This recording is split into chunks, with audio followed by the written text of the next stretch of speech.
새 차 구매하시나요?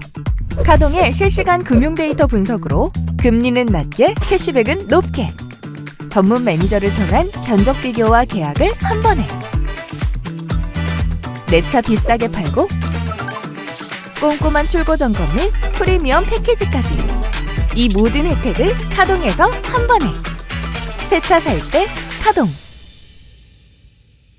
네, 안녕하세요. 조코피TV의 조현일입니다. 자, 오늘도 NBA 뉴스들을 모아서 컨텐츠로 정리를 해봤습니다. 자, 필라델피아에 대한 소식이 굉장히 많습니다. 필라델피아는 카일 라우리, 그리고 켈리 우브레 주니어, 그리고 또 닉 바툼과 재계약을 희망한다고 하는데요. 특히 라우리는 아직까지 은퇴는 이르다, 이렇게 이야기를 하고 있습니다.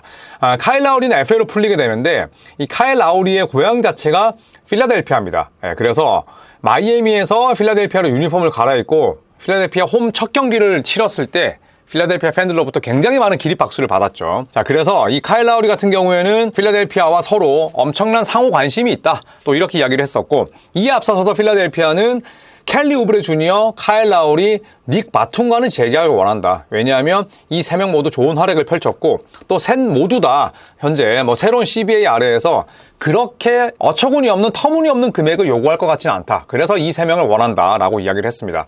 라우리는 1986년생, 굉장히 나이가 많은 선수입니다. 하지만 본인은 아직 은퇴할 생각이 없고, 만약에 본인의 고향에서 또 커리어를 마무리할 수 있다면 재계약을 맺는 방향으로 가겠죠. 켈리 우브레 주니어는 이번 시즌에 워낙 좋은 활약을 펼쳤습니다. 자, 그렇기 때문에 사실상의 FA 재수를 택한 셈인데, 저는 우브레 주니어도 정말 엄청나게 낮은 금액이 아니라면 또 필라델피아와 재계약하지 않을까 생각을 합니다.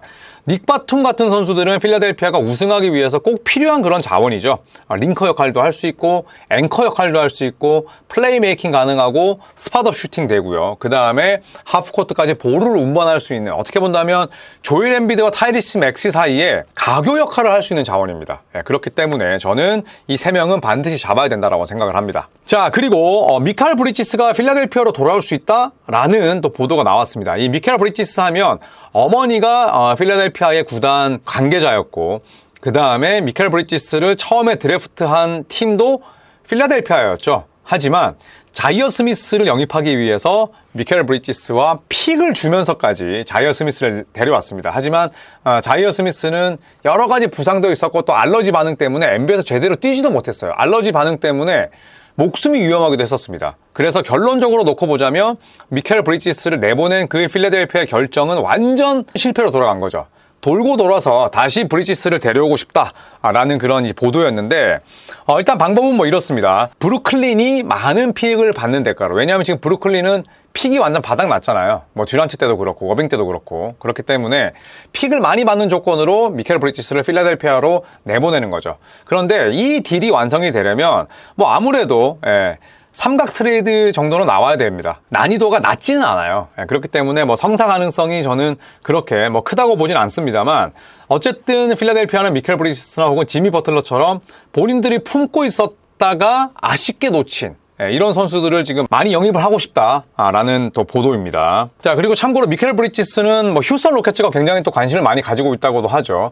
이 미칼 브리지스의 가치가 정말 정점을 찍었을 때는 1라운드 픽 4장, 5장 이야기도 나왔는데, 지금은 주가가 많이 떨어졌죠. 왜냐하면 브루클린에서 뛰면서 1옵션으로는 활약할 수 없다는 사실이 증명이 됐고, 그래서인지 가치는 많이 떨어졌습니다. 현재 이 휴스턴 로켓츠가 가지고 있는 픽이 3픽인데, 이 3픽으로 미칼 브리지스를 휴스턴이 노리고 있다, 이런 이야기도 나오고 있죠. 자, 그리고 필라델피아 타이리스 맥시, 조엘 엠비드와 또 계약을 현재 앞두고 있습니다. 바로 두 선수와는 재계약을 맺을 가능성, 연장 계약을 맺는다는 뜻인데요.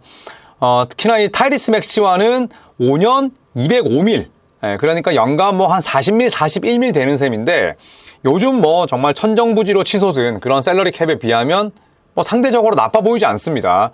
그리고 조엘 엠비드와는 3년 193.5밀, 놀랍게도 4년이나 혹은 200밀이 넘지 않고 뭐 저 정도면 역시나 또 나름대로 뭐 합리적인 계약이라고 생각을 합니다.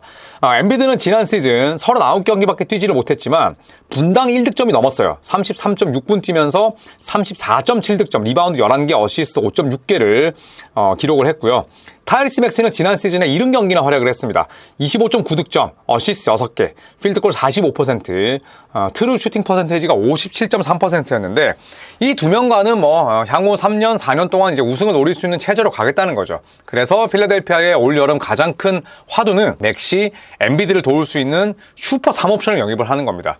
그렇기 때문에 뭐 폴 조지를 데려오고 싶어하고, 그리고 3옵션급은 아닙니다만 르브론 제임스를 데려와서 사실 조엘 엠비드에게 가장 부족한 게 플레이오프에서 승리 DNA 아니겠어요? 근데 우승 반지 4개를 가진 르브론을 데려와서 엠비드와 맥시를 돕게 만들겠다. 우승을 위한 그런 퍼즐을 맞추겠다라는 게 필라델피아의 생각인 거죠.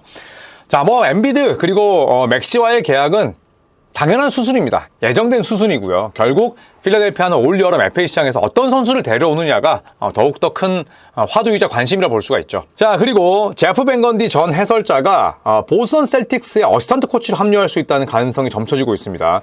원래 이제 보스턴의 수석 고문으로 활약하긴 했었는데 어시스턴트 코치는 이야기가 다르죠. 왜냐하면 감독 옆에 바로 앉아있는 첫 줄의 선수들과 함께 앉아있는 바로 이제 그 위치가 어시스턴트 코치인데 일단 이 제프 밴 건디의 감독 생활은 휴스턴 로켓 시절이 마지막이었습니다. 네, 그래서 뉴욕 닉스 또 휴스턴 거치면서 또 미국 대표팀 감독도 잠깐 했었고요.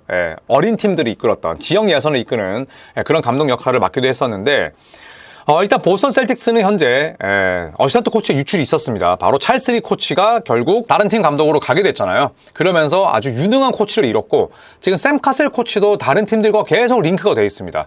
이 두 명이 나간다면 조 마졸라 감독은 어시스턴트 코치의 원투퍼치를 잇는 셈이기 때문에 지금 벌써부터 다른 대체자를 찾기에 나선 거죠. 그래서 그 중에 하나가 백전노장인 이 제프 밴 건디 이름이 또 물망에 올랐습니다. 만약에 제프 밴 건디 코치가 마줄라 감독을 돕는다면 샬럿으로 떠난 찰스 리 그리고 떠날 가능성이 높은 샘 카셀의 공백을 충분히 메울 수 있겠죠. 근데 지난 시즌 같은 경우에는 제프 밴 건디가 제이슨 키드 감독의 스태프로 합류하는 걸 본인이 거절했어요. 그러니까 댈러스 매버릭스 쪽에서도 밴 건디 코치 모시고 싶다라고 했는데 밴 건디는 안 합니다 라고 얘기를 했거든요. 지금은 보스턴의 수석 고문에서 또 어시스턴트 코치로 보직을 바꾸는 셈인데 과연 마줄라 감독을 도울 수 있는 어시스턴트 코치직을 수락할지도 궁금합니다. 자, 그리고 크리스탑스 포르징기스 파이널 1차전 출전할 수 있을지 여부에 대해서 인터뷰를 했는데 조 마줄라 감독이 명쾌하게 이야기를 했습니다. 충분히 뛸 수 있고 그 다음에 여러 가지 부상을 또 입어봤던 선수이기 때문에 이런 상황에서 어떻게 대응을 해야 될지를 굉장히 잘 아는 선수다라고 이야기를 했습니다. 그리고 포르징기스가 한 달 쉬었는데 경기 감각에 문제 없다. 한 달 쉬었다고 농구를 다시 배워야 되는 건 아니지 않느냐. 경기 감각 문제 없고 그 다음에 공수 양면에서 우리 팀에게 굉장히 많은 도움을 준 선수고 그 다음에 약간 삐걱거리는 녹이 쓸었을 수는 있지만 경기 감각은 금방 찾을 것이다 라고 이야기를 했습니다. 자, 포르징기스의 올 시즌은 57경기 출전 29.6분 뛰면서 20득점, 리바운드 7개, 어시스트 2개 이상을 뿌렸고요. 필드골 51.6%, 3점 37.5%, TS가 64.7%였습니다. 다치지 않으면 30분 뛰지 않고도 20득점을 만들어내는 굉장히 좋은 선수였고 이번 플레이오프에서는 1라운드 마이애미 히트와의 1라운드 4차전에서 부상을 입었습니다. 12.3득점, 리바운드 5개를 기록을 했었고요. 3점이 40%였는데 본인이 딱 종아리 다치고 나서 굉장히 고통스러워하면서 화를 내면서 들어갔거든요. 그리고 나서 컨퍼런스 결승에 돌아온다 만다 이야기가 많았습니다. 그런데 결국에는 보스턴이 포르징기스를 아끼면서까지 컨퍼런스 결승을 4대0으로 이겼죠. 그리고 포르징기스는 충분히 쉬면서 재활을 했습니다. 그래서 1차전 출전에 문제가 없고 저는 포르징기스의 유무가 셀틱스에게는 굉장히 중요하다고 생각을 해요. 왜냐하면 기본적으로 사이즈를 갖춘 선수고 수비력은 평균 이하지만 그래도 림 프로텍팅, 그 다음에 페인트존을 지키는 능력을 가지고 있기 때문에 저는 포르징기스의 가세가 당연히 보스턴에게 공수 양면에서 아주 큰 힘이 될 거라고 생각을 합니다. 자, 브로니 제임스에 대한 이야기가 굉장히 많은데요. 자, 브로니의 최전 행성지는 어디가 될까요? 많은 관심을 가지고 있고 또 피닉스, LA 레이커스 그리고 바로 이 팀 필라델피아가 브로니 제임스를 지명할 잠재적인 팀으로 꼽히고 있습니다. 현재 필라델피아는 16순위, 1라운드 16위 픽 그리고 41픽을 가지고 있습니다. 그리고 피닉스 선즈는 1라운드 22픽을 지니고 있어요. 그리고 LA 레이커스는 17픽을 지니고 있습니다.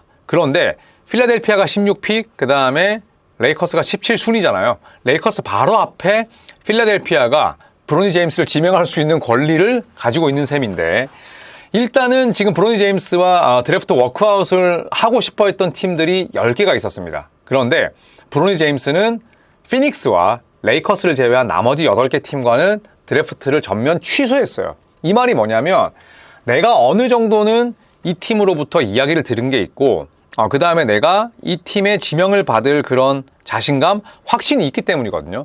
그러니까 보통 브로니 제임스급 선수, 그러니까 2라운드 간당간당한 선수는 드래프트에서 뭐 워크아웃 하자 그러면 바로 쫄래쫄래 가서 다 합니다. 그런데 브로니 제임스가 지금 사실 실력이 그렇게 뛰어나지 않고 로터리 픽 자원이 아님에도 불구하고 나머지 8개 팀과 워크아웃을 취소했다는 것 자체가 어느 정도는 그렇다면 레이커스 아니면 피닉스와 이야기가 된 게 아니냐, 지금 이런 이야기가 설득력을 얻고 있거든요. 그런데 1라운드 16순위 지명권을 필리가 가지고 있다는 것 자체가 또 굉장히 큰 변수입니다. 레이커스가 바로 17위, 그리고 필리가 16위. 그리고 만약에 이 두 팀이 브로니 제임스를 지나친다면 피닉스 선즈가 브로니 제임스에게 굉장히 큰 관심이 있었고 브로니 제임스도 피닉스와 워크아웃은 취소하지 않았단 말이에요. 그래서 저는 개인적으로 1라운드에서 브로니 제임스의 이름이 불린다고 생각을 합니다. 다만 뭐 어떤 팀이 될지는 모르겠습니다만 2라운드까지는 갈 것 같지 않다는 거죠. 그래서 저도 이 브로니 제임스의 최종 행선지는 굉장히 궁금합니다. 자, 그리고 샌안토니오 스퍼스입니다. 케빈 오코너의 보도에 따르면 많은 선수들, 모든 뭐 FA 자원들, 그 다음에 뭐 모든 베테랑 가드들이 빅터 웬반야마와 플레이하길 원한다. 그리고 샌안토니오 스퍼스는 승리를 우선순위로 두고 있다라는 보도입니다. 그리고 또 하나, 빅터 웬반야마, 데빈 바셀을 제외하면 모든 선수들을 트레이드할 수 있다. 그러니까 로스터에서는 지금 웬반야마, 데빈 바셀만 언터처블이고 다른 선수들은 뭐 전부 다 내보내거나 아니면 트레이드 칩으로 쓸 수 있다는 얘기입니다. 자, 그리고 FA 시장과 또 드래프트 1라운드 4순위, 8순위 지명권 가지고 있잖아요. 그렇기 때문에 트레이드 시장을 통해서 베테랑 영입을 계속 타진할 것이다 라고 지금 이야기를 합니다. 1라운드 지명권을 통해서 선수들을 데려오는 게 아니라 신인 선수를 뽑는 게 아니라 이걸 트레이드 칩으로 쓰겠다는 거죠. 자, 그래서 저는 뭐 이번 시즌 시작할 때부터 말씀을 드렸습니다만 빅터 웬반야마는 굉장히 척박한 환경에서 뛰었어요. 루키 시즌을. 그런데 이게 2년 3년 반복되잖아요. 그러면 아무리 웬반야마급의 멘탈이 굉장히 좋은 선수라 할지라도 흔들릴 수밖에 없습니다. 그리고 팀이 무언가 이기기 위한 무브를 보여줘야 된다고 생각을 해요. 그렇기 때문에 저는 샌안토니오 스퍼스가 언론 플레이를 할지라도 이런 스탠스는 좋다고 생각을 합니다. 탱킹하지 않을 거야. 그 다음에 승리를 위해서 경쟁할 거야. 웬반야마랑 뛰고 싶어하는 선수들이 많은데 4순위, 8순위 픽 지명으로 좋은 신인들을 데려올 수 있겠지만 내가 좋은 제안을 받으면 나는 웬반야마랑 데빈 바셀 옆에 굉장히 훌륭한 조각들을 앉혀놓을 거야 라고 이야기할 필요가 있는 거죠. 그렇기 때문에 웬반야마처럼 굉장히 멘탈이 성숙하고 실력은 뭐 두말할 나위가 없고 경쟁심이 뛰어난 그런 루키를 거머쥐는 행운을 노렸다면 저는 그 시기는 짧아져야 된다고 생각을 해요. 그렇기 때문에 저는 샌안토니오 스퍼스의 저런 스탠스는 굉장히 옳은 방향이 아닐까 생각을 합니다. 자, 그리고 클리블랜드 감독으로 여러 인물들이 지금 물망에 오르고 있는데요. 가장 유력한 후보는 케니 애킨슨입니다. 자, 이분은 현재 골든스테이트 워리어스의 어시스턴트 코치고요. 제임스 보레고 감독, 이분은 풀타임 헤드코치 경력이 있습니다. 이 두 명이 가장 유력한 후보지만 미네소타의 미카노리 코치, 이번에 크리스 핀치 감독이 무릎을 다치면서 미카노리가 전면에 나서서 지휘를 했었죠. 이분도 미네소타로부터 인터뷰 허가를 받고 클리블랜드 차기 감독 후보에 올랐다고 합니다. 일단 미카노리 감독 같은 경우에는 오하이오 토박이에요. 그래서 클리블랜드가 오하이오 주에 있잖아요. 미국도 지연, 학연 뭐 장난 아닙니다. 그렇기 때문에 지금도 아래쪽에 보시면 워즈나로스케 얘기했잖아요. 노리는 오하이오 네이티브다. 그 다음에 미카노리 감독 같은 경우에는 LA 레이커스의 새로운 감독 후보로도 지금 꼽히고 있어요. 주가가 날로 높아지는 거죠. 그렇다면 나는 원래 이 감독이 괜찮았는데 다른 팀도 막 관심을 보여. 그러면 이 감독의 주가는, 코치는 높아질 수밖에 없거든요. 그래서 기존의 케니 애킨슨 그리고 제임스 보레고, 여기에 신흥 강호, 신흥 세력으로 미카노리, 미네소타 코치도 현재 이름을 올리고 있습니다. 자, 그리고 마지막 소식입니다. 역시나 감독에 대한 이야기인데요. 세크라멘토 킹스는 마이크 브라운 감독과 3년 30밀의 연장 계약을 확정했습니다. 마이크 브라운 감독은 몬티 윌리엄스 감독급의 그런 연봉 규모를 원했습니다. 연간 11밀, 12밀 정도.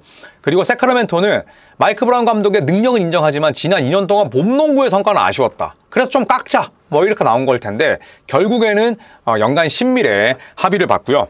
또 뉴욕 닉스 역시도 탐 티보도 감독과 최소 10밀의 연장 계약을 맺을 가능성이 높다라는 보도가 나왔습니다. 마이크 브라운 감독과 비슷합니다. 결국에는 한동안 침체를 겪었던 팀을 높은 곳으로 올려놨고 또 올 시즌에는 부상이라는 부분이 있긴 했었습니다만 뉴욕 닉스를 컨퍼런스 결승 직전까지 이끈 그 공로가 있기 때문에 탐 티보도 감독 역시도 당분간은 뉴욕 닉스 감독으로서 연간 10밀 정도 받으면서 감독 생활을 지속할 것으로 예상이 됩니다. 자, 이상 오늘 들어온 NBA 소식들을 모아봤습니다. 이제 NBA 파이널이 얼마 남지 않았는데요. 저는 내일 6월 6일 현충일 밤에 라방을 진행하도록 하겠습니다. 내일 라방에서도 또 많이들 들어오셔서 농구 이야기 나누시죠. 고맙습니다.